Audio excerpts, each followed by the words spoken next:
पुलवामामधील त्राल भागामध्ये आणखी 3 दहशतवाद्यांचा खात्मा करण्यात आलेला आहे।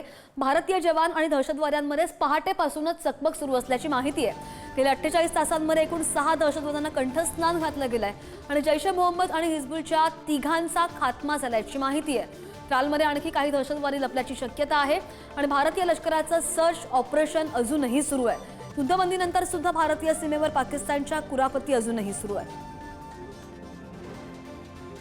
महत्त्वाची आणि मोठी बातमी पाहतोय। जम्मू काश्मीरमधील पुलवामामधील त्राल भागामध्ये आणखी 3 दहशतवाद्यांचा खात्मा झालेला आहे। भारतीय जवान आणि दहशतवाद्यांमध्ये पहाटेपासूनच चकमक सुरू असल्याचं पाहायला मिळतंय। गेल्या 48 तासांमध्ये एकूण 6 दहशतवाद्यांना कंठस्नान घालण्यात भारतीय सैन्याला यश आलेलं आहे आणि जैश ए मोहम्मद आणि हिजबुलच्या तिघांचा खात्मा झाल्याची ही माहिती आहे। त्रालमध्ये आणखी काही दहशतवादी लपल्याची शक्यता सुद्धा वर्तवली जाते आणि भारतीय लष्कराचं सर्च ऑपरेशन अजूनही सुरू आहे।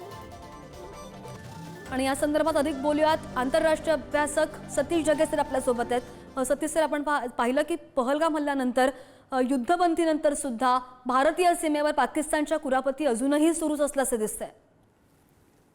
नक्कीच पाकिस्तान काही सुधारणार नाही। ते म्हणतात ना, कुत्र्याची शेपूट वाकडी ते वाकडी, त्या प्रकारे सध्या पुरता जरी वरकरणी तो दाखवत असला की आम्ही त्या ठिकाणी शांत आहोत, तरी सुद्धा सीज फायरचं व्हायोलेशन तो करत राहणार। आणि त्याहून महत्त्वाचं माझ्या मते एक प्रकारे जे आहे, मुळातच जो भारतद्वेष त्याच्या याच्यात आहे, तर त्या अनुषंगाने भविष्यामध्ये तो सुद्धा कारवाई करत राहणार।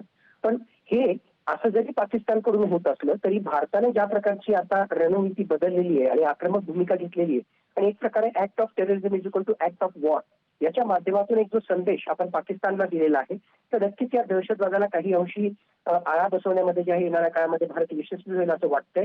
आपल्या सीमेच्या आत असणारे त्याचबरोबर सीमेच्या बाहेर असणाऱ्या दहशतवादाचा मुकाबला करण्यासाठी आता रणनीती चेंज केलेली आहे। त्याच्यामुळे पाकिस्ताननं जरी अशी कुरघोडी करण्याचा प्रयत्न केला तरी सुद्धा जे आहे माझ्या मते आता करारा जबाब खरंच भारत येणाऱ्या काळात देईल। अगदी सतीश सर, आणि अजूनही सर्च ऑपरेशन सुरू आहे। आपल्यासोबत लेफ्टनंट कर्नल सतीश जगेसर जोडले गेले होते आणि तेच आपल्याला प्रतिक्रिया देत होते।